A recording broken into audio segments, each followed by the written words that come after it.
Hi friends, மாயா சீனு சீரியலேருந்து சூப்பரான promo வந்திருக்கு. நம்ம அதை பற்றி தான் இந்த வீடியோக்குள்ளே நம்ம பார்க்க போகிறோம். வாங்க நம்ம வீடியோக்குள்ளே போகலாம்.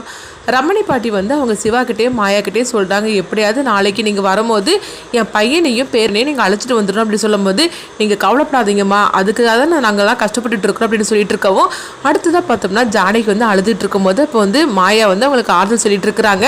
அடுத்ததாக அங்கே பார்த்தோம்னா ரகுராமையும் சீனுவை தான் காட்டுறாங்க. இப்போ சீனு ரகுராம கிட்ட சொல்கிறாங்க, மாமா நான் உண்மையிலேயே நான் தப்பு பண்ணல மாமா, சாருக்கிட்ட நான் தப்பாகவே நடந்துக்கிடல, நான் பண்ணினது எல்லாமே இந்த ட்ரிங்க்ஸை குடிச்சது மட்டும்தான், மற்றபடி நான் எந்த தப்புமே பண்ணலாமாம்மா. அவங்க சொன்ன மாதிரிக்கு எனக்கும் சாருக்கும் எந்தவித தொடர்பும் கிடையாது அப்படின்னு சொல்லிட்டு இருக்கவும், உடனே ரகுராம் அவங்க சீனிக்கிட்ட சொல்லிட்டு இருக்கிறாங்க, இப்போ சாருவோட கதையெல்லாம் முடிஞ்சதுக்கு அப்புறமா நீ சொன்னேன்னா அது உண்மையாக பொய்யான்னு கூட எனக்கு தெரியாது, அப்படி நீ பொய் சொன்னேன்னா அது நீ சாருக்கு செய்கிற துரோகமாக்கும், சாரு இல்லைன்னு சொல்லிக்கிட்டு நீ இப்போ என்னனாலும் நீ பேசிகிட்டு இருக்காது அப்படின்னு ரகுராம் சொல்லும் போது, உடனே சீனு சொல்கிறாங்க, மாமா உண்மையிலே நான் சொல்கிறேன், நான் அது தப்பே பண்ணலாமா அப்படின்னு சொல்லிட்டு இருக்கும்போது, நீ என்ன சொன்னாலும் சரிதான், ஆனால் ஒரு பொண்ணோட கதை முடிஞ்சிருக்குது, நானே ஒரு குற்ற உணர்ச்சியோட தான் இருந்துட்டு இருக்கிறேன், சாருக்கு ஒரு நல்ல வாழ்க்கை நான் அமைச்சு கொடுக்கணும்னு சொல்லி தான் நான் அவளை இந்த வீட்டிலே நான் தங்க வச்சுருந்தேன், ஆனால் கடைசியில் சாருவோட கதை முடிகிறதுக்கு நானும் ஒரு காரணமாயிட்டேனே, அதை நினைக்கும் போது எனக்கு எவ்வளோ கஷ்டமாக குற்ற உணர்ச்சியாக இருக்குது தெரியுமா அப்படின்னு சொல்லிட்டு இருக்கவும், யார் என்ன சொன்னாலும் சரிதான், ஆனால் சாருவை திருமணமும் நம்ம கொண்டு வர முடியாது, அந்த குற்ற உணர்ச்சியில் நான் இருந்துட்டு இருக்கிறேன் அப்படின்னு சொல்லிட்டு இருக்கிறாங்க. அடுத்ததாக பார்த்தோம்னா ரகுராமியும் சீனியும் கோர்ட்டுக்கு அழைச்சிட்டு போகிறாங்க.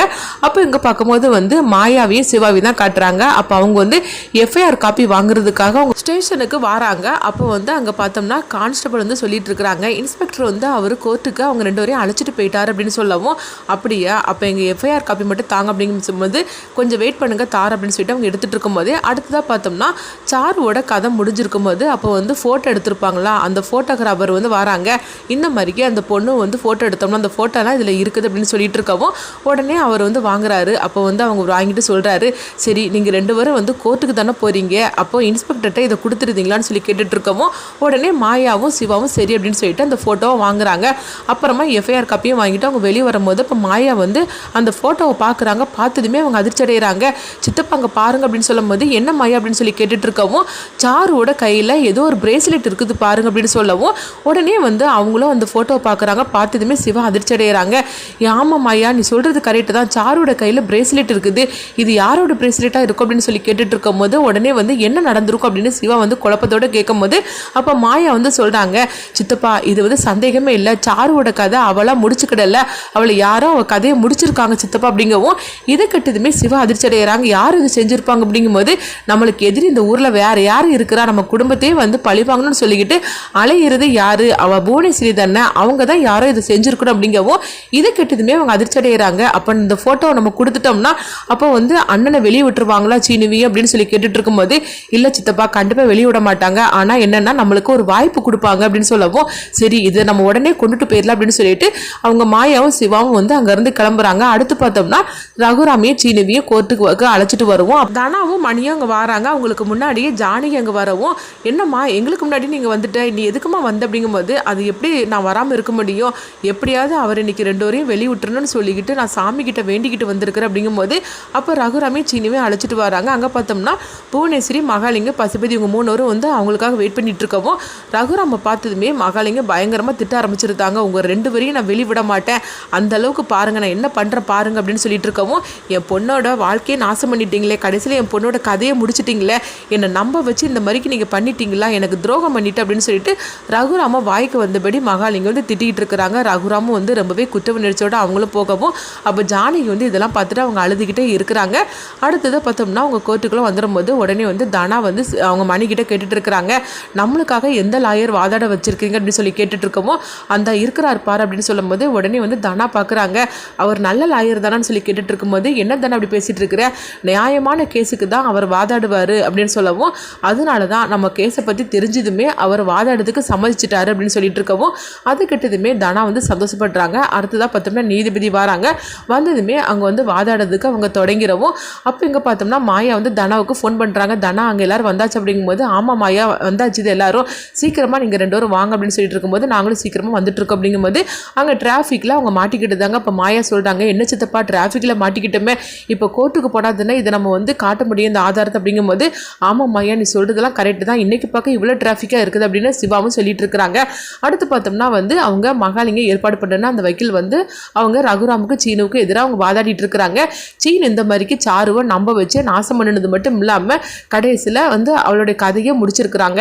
இது மட்டும் இல்லாமல் ரகுராம் வந்து இந்த ஊருக்கே பெரிய மனுஷன், அதனால தான் எல்லாருமே வந்து அவர் பேச்சை வந்து அதாவது நம்பிக்கையோடு இருந்தாங்க. ஆனால் கடைசியில் அவர் பார்த்தோம்னா இந்த மாதிரிக்கு துரோகம் பண்ணிட்டாரு. ஆக மொத்தத்தில் இவங்க 2 பேரும் சேர்ந்து சாருவோட கதையை முடிச்சிருக்கிறாங்க. இவங்களுக்கு தக்க தண்டனை கொடுக்கணும், இவங்களுக்கு ஜாமீனும் கொடுக்கக்கூடாது அப்படின்னு சொல்லிட்டு வாதாடவும், அடுத்ததாக பார்த்தோம்னா ரகுராம் சீனுக்காக வந்து வாதாடுறதுக்காக அவங்க வக்கீல் வந்து அவங்க பேசுகிறாங்க. அப்போ அவங்க வந்து சொல்லிட்டு இருக்கிறாங்க சாருவுக்கும் சீனுவுக்கும் எந்தவித தொடர்பும் கிடையாது அப்படின்னு சொல்லிக்கிட்டு, அது மட்டும் இல்லாமல் ரகுராம் வந்து ஊருக்கே பெரிய மனுஷன், அவரை பற்றி இந்த ஊரில் கேட்டு பாருங்க, எந்தவித தப்புமே அவர் மேலே இது வரைக்கும் எந்தவித குற்றமும் வந்ததே கிடையாது. அப்படி இருக்கும்போது இந்த தப்பு பண்ணினாக்கி அவர் மேலே தான் வந்து பழிசம வரும்னு சொல்லிட்டு அவருக்கு தெரியாதா என்ன? ஊருக்குள்ளே அவருக்கு ஒரு நல்ல பேர் இருக்குது, அவருக்குன்னு கெட்ட பேருன்னு இது வரைக்கும் யாருமே சொன்னது கிடையாது. அப்படிப்பட்ட பெரிய மனுஷன் இந்த தப்பை அவர் செய்வாரா என்ன அப்படின்னு சொல்லிக்கிட்டு அவங்களுக்கும் வந்து சப்போர்ட்டாட்டு அவங்க வந்து வாதாடிட்டு இருக்கும்போது அப்போ வந்து 2 பக்கமும் நீதிபதி வந்து அவங்க கேட்டுட்டு இருக்கிறாங்க. அந்த நேரத்தில் கரெக்டாக பார்த்தோம்னா மாயாவும் அவங்க சிவாவும் வந்துருந்தாங்க. வந்ததுமே அவங்க தனக்கு உள்ள லாயர்கிட்ட வந்து இந்த ஆதாரத்தை காட்டுறாங்க. காட்டினதுமே அடுத்ததாக பார்த்தோம்னா என்ன நடக்குது அப்படின்னு சொல்லிட்டு புவனேஸ்வரி டீம் வந்து அதிர்ச்சியோடு இருந்துட்டு இருக்கும்போது அப்போ வந்து அவங்க ரகுராமுக்காக வாதாடுறாங்களா, அந்த லாயர் வந்து அவங்க நீதிபதி கிட்ட வந்து அவங்க சொல்றாங்க, இந்த ஆதாரத்தை பாருங்க, சாருவோட கையில ஒரு பிரேஸ்லெட் இருக்குது. அப்ப ஆக மொத்தத்துல சாருவோட கதை அவளாவே முடிக்கல, அவங்கள யாரோ முடிச்சிருக்காங்க, ஒருவேளை முடிக்க வச்சிருக்கலாம் அப்படிங்கிறாங்க. அது மட்டும் இல்லாம சார் எழுதின லெட்டர் வந்து உண்மையிலேயே அவங்க எழுதுனதா இருக்காது, ஒண்ணு வேற யாராவது எழுதி வச்சிருக்கலாம், அப்படி இல்லைன்னா வந்து யாராவது மிரட்டி அவங்கள வந்து எழுதி வச்சிருக்கலாம் அப்படின்னு சொல்லவும், இதெல்லாம் கேட்டதுமே வந்து மகாலிங்க வந்து அதிர்ச்சடைகிறாங்க. இவர் சொல்றது எல்லாமே பொய் அப்படிங்கும்போது எப்படிங்க பொய்யா இருக்க முடியும், அங்க பாருங்க எல்லா ஆதாரமும் இருக்கு அப்படின்னு சொல்லிட்டு இருக்கவும் புவனேஸ்வரி இதெல்லாம் கேட்டதுமே அவங்க அதிர்ச்சடைகிறாங்க. இப்போ பசுபதி வந்து சொல்லிட்டு இருக்கிறாங்க, என்ன புவனா இந்த மாதிரிக்கு மாயா திடீர்னு ஒரு ஆதாரத்தை கொண்டு கொடுப்பான்னு சொல்லி நம்ம கொஞ்சம் கூட எதிர்பார்க்கவே இல்லை அப்படிங்கவும், ஆமாண்ணா எனக்கு ஒன்றும் புரிய மாட்டுக்கு அப்படிங்கும்போது அப்போ மகாலிங்க வந்து அதிர்ச்சடைகிறாங்க. சாரு கையில் பிரேஸ்லெட்டா அப்படின்னு சொல்லிட்டு அவங்களும் அதிர்ச்சடையவும் உடனே வந்து புவனேஸ்வரி வந்து மகாலிங்கத்தை பார்க்குறாங்க. இங்கே பாருங்க மகாலிங்கம், கண்டிப்பாக வந்து இது சீனோட பிரேஸ்லெட்டாக கூட இருக்கலாம் அப்படின்னு சொல்லிட்டு அவங்கள போட்டு குழப்பமடைய வைக்கவும் மகாலிங்கமும் சொல்கிறாங்க, ஆமாவாங்க நீங்கள் சொல்கிறதெல்லாம் உண்மை தான், இவங்க தான் இந்த மாதிரிக்கு ஏதோ குழப்பத்தை ஏற்படுத்துகிறாங்க அப்படின்னு சொல்லிட்டு இருக்கும்போதே அப்போ வந்து பார்த்தோம்னா அவங்க லாயர் வந்து அதாவது ரகுராமுக்காக சப்போர்ட் பண்ணக்கூடிய லாயர் வந்து அவங்க சொல்லிட்டு இருக்கிறாங்க, எங்களுக்கு 1 வாரம் காலம் அவகாசம் கொடுங்க, இன்னும் நான் இதுக்கு மேற்கொண்டு நாங்கள் ஆதாரத்தை நாங்கள் திரட்டிட்டு வரோம், அது வரைக்கும் நீங்கள் வந்து இவங்களுக்கு ஜாமீன் கொடுக்கணும் அப்படின்னு சொல்லிட்டு இருக்கும்போதே அப்போ வந்து பார்த்தோம்னா எதிராக பேசக்கூடிய அந்த லாயர் வந்து சொல்கிறாங்க, இவங்களுக்கு ஜாமீன் கொடுக்கக்கூடாது, அப்படி கொடுத்துட்டாக்கி இவங்க சாட்சி எல்லாத்தையும் வந்து இல்லாமல் ஆக்கிடுவாங்க அப்படின்னு சொல்லி 2 பக்கமும் வந்து அவங்க வாதாடிட்டு இருக்கவும் அடுத்ததான் அங்கே பார்த்தோம்னா வந்து ரகுராம் கிட்ட வந்து அவங்க நினைக்கிறாங்க, என்னது சாரு கையில் பிரேஸ்லெட்னு சொல்லிட்டு இருக்கிறாங்க, ஆக மொத்தத்தில் சீனுவும் பிரேஸ்லெட் போடல, நானும் போட்டது கிடையாது, அப்போது பிரேஸ்லெட் வந்து சாரு கையில் இருந்துச்சுன்னா அப்போ யார் இதை பண்ணியிருப்பா அப்படின்னு சொல்லிட்டு ரகுராமும் வந்து குழப்பத்தோடு இருக்கவும் அடுத்ததாக பார்த்தோம்னா மகாலிங்கமும் கொஞ்சம் குழப்பம் அடையிறாங்க.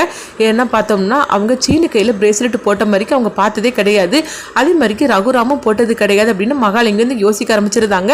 அவங்க யோசிக்கிறத பார்த்துட்டு புவனேஸ்வரி வந்து அதிர்ச்சி அடைகிறாங்க, என்னது மகாலிங்கம் இப்படி உட்காந்து யோசனை பண்ணிட்டு இருக்கிறான் அப்படின்னு சொல்லிட்டு அடுத்ததா பார்த்தோம்னா மாயா வந்து லாயர்கிட்ட வந்து சொல்லிட்டு இருக்கிறாங்க, சாருவை யாரோ தான் அவங்க கதையை முடிச்சிருக்கிறாங்க, இன்னும் சொல்ல போனாக்கி நம்ம அந்த இடத்துக்கு போனோம்னா மேற்கொண்டு நம்மளுக்கு ஏதாவது வேற ஏதாவது ஆதாரம் கிடைக்கும் அப்படின்னு சொல்லவும் உடனே லாயரும் வந்து அவங்க சொல்லிட்டு இருக்கிறாங்க, ஆமா மாயா சொல்ல போனாக்கி நம்ம அந்த இடத்துக்கு போகணும் அப்படின்னு சொல்லிட்டு இருக்கும்போதே நீதிபதி பார்த்தோம்னா ரகுராமுக்கு சீனுக்கும் வந்து ஜாமீன் கொடுத்தாங்களா இல்லைன்னா வந்து அவங்க வேற என்ன முடிவு கொடுத்தாங்க, அடுத்துங்க பார்த்தோம்னா வந்து மகாலிங்கத்துக்கு புவனேஸ்வரி தான் பண்ணாங்கன்னு உண்மை தெரிய வருமானு என்னன்னு